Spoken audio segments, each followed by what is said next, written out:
नमस्कार। Hindi Prabodh online study channel में आपका स्वागत है। मैं हूं किशोरी लाल भजनी।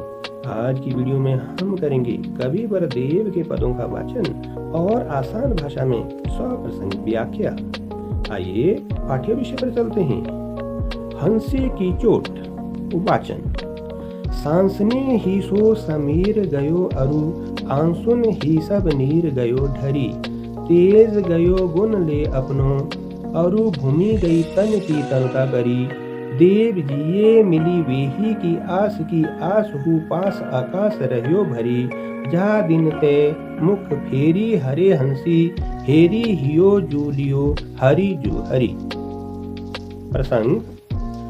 प्रस्तुत पद्यांश हमारी पाठ्य पुस्तक अंतरा भाग 1 से लिया गया है। रीति काल के प्रतिनिधि कवि देव द्वारा रचित सवैया हंसी की चोट से ये पंक्तियां ली गई हैं। इनके माध्यम से कवि ने श्री कृष्ण की हंसी से गोपियों को ऐसी चोट लगी है कि अब कृष्ण वियोग में उनके शरीर से पांचों तत्व धीरे धीरे नष्ट होते जा रहे हैं। व्याख्या। आइए अब हम पंक्तिबद्ध इनकी व्याख्या करते हैं। सांसनी ही सो समीर गयो अरु, आंसुन ही सब नीर गयो ठरी। कवि वरदेव ने पांचों तत्वों के गोपियों के शरीर से विलीन होते हुए कहा है कि सांसनी ही सो समीर गयो, कि गोपियों के शरीर से सांसों के माध्यम से वायु तत्व उनके शरीर से धीरे धीरे क्षीण होता जा रहा है।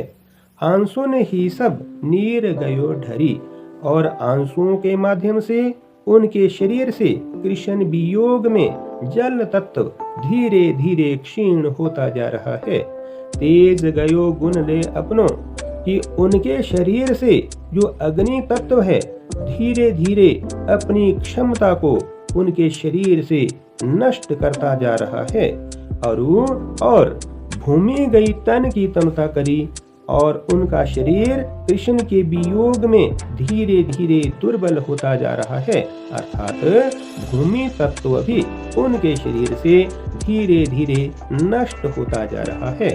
देव जिये मिली वेही की आस, कि कवि वरदेव कहते हैं कि उन गोपियों के हृदय में श्री कृष्ण से मिलने की आशा अभी तक शेष बनी हुई है। इसलिए आस हु पास आकाश रह्यो भरी, इसलिए उनके हृदय में अभी आकाश तत्व ही शेष बच गया है। परंतु यदि श्री कृष्ण नहीं मिलते तो धीरे धीरे यह तत्व भी नष्ट हो जाएगा। जा दिन ते मुख फेरी हरे हंसी, कि जिस दिन से श्री कृष्ण ने हंस देने के बाद अपने मुख को गोपियों से फेर दिया है, तो वे गोपियां हेरी हियो अपने हृदय को टटोल कर कहती हैं कि जू लियो हरि जू हरि, कि सबके हृदय को चुराने वाले श्री कृष्ण उन गोपियों के हृदय को भी अपने साथ हर करके ले गए हैं। दूसरा पद। वाचन। सपना। जहरी जहरी झिनी बूंद है परती मानो, गहरी गहरी घट्टा घेरी है गगन में। आनी कहो सयाम मोसो, चलो झूलिवे को आज, फूली ना समानी भाई ऐसी हो मगन में। चाहत उठी हुई उठी गई सो निगोड़ी नींद, सोए गए भाग मेरे जानी वा जगन में। आंख खोली देखो तो ना घन है ना घन श्याम, वे छाई बूंदें मेरे आंसू हवे दृगन में। प्रसंग।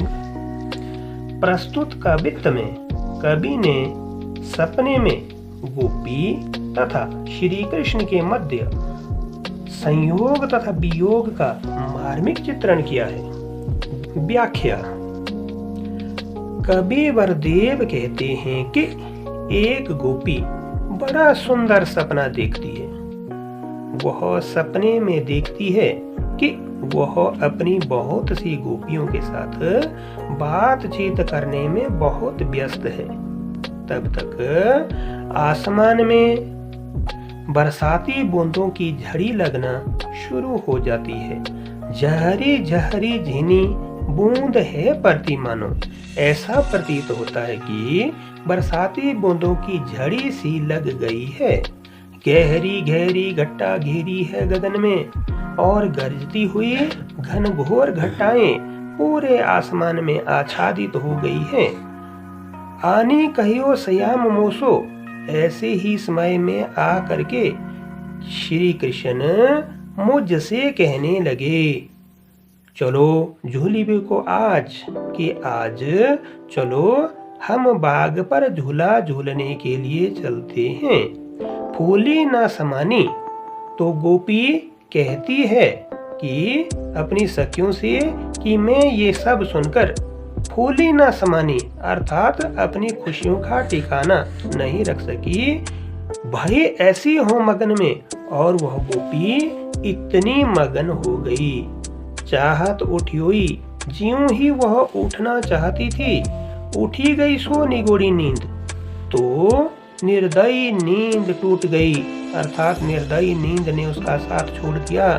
सोए गए भाग, गोपी कहती है कि नींद के चले जाने से उसके भाग सो गए मेरे जानी वा जगन में, क्योंकि सोई हुई दशा में श्री कृष्ण के साथ बाग में झूला झूलने का सुंदर अवसर मिल रहा था, जो कि नींद के टूट जाने की वजह से वही सुंदर अवसर, वही सुनहरा मौका अब टल गया है।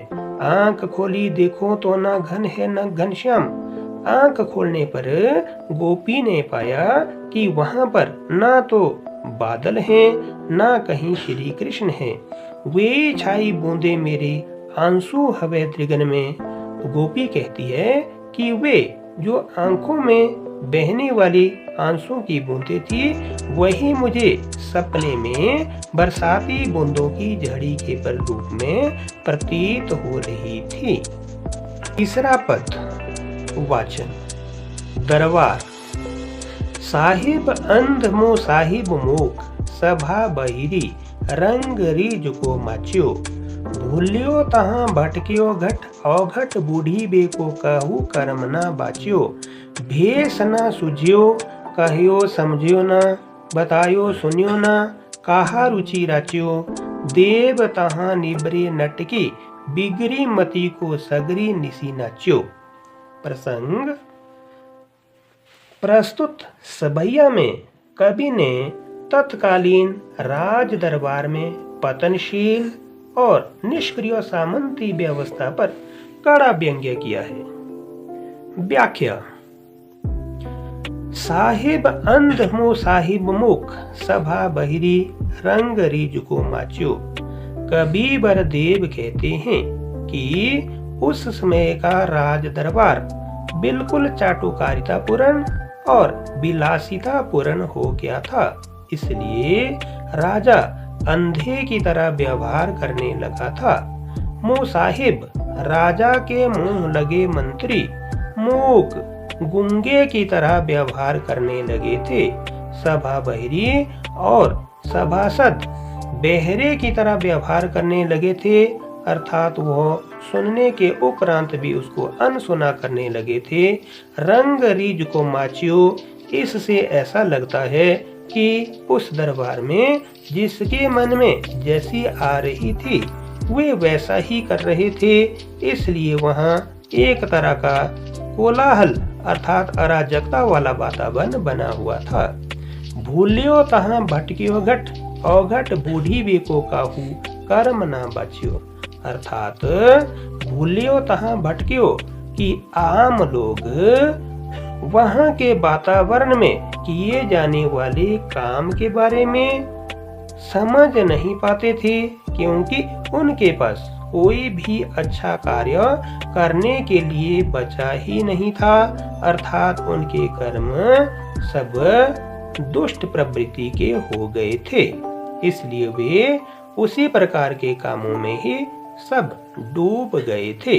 भेष ना सुझियो, इसलिए उस दरबार में वेशभूषा वाले व्यक्ति को अनदेखा किया जाता था। कहियो समझियो ना, यदि कोई अपनी पुकार करता था तो उसको नहीं समझा जाता था। बतायो सुनियो न, और यदि कोई बताता था तो उसको अनसुना करता था।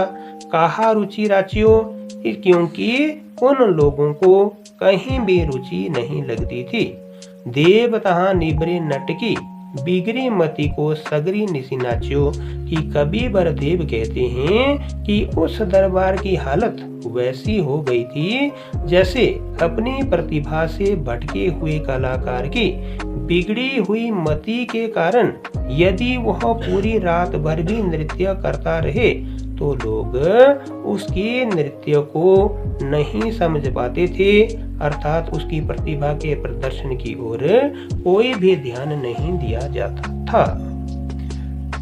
उम्मीद है कि आप वीडियो से जरूर लाभान्वित होंगे। बने रहिए चैनल के साथ। वीडियो देखने के लिए धन्यवाद।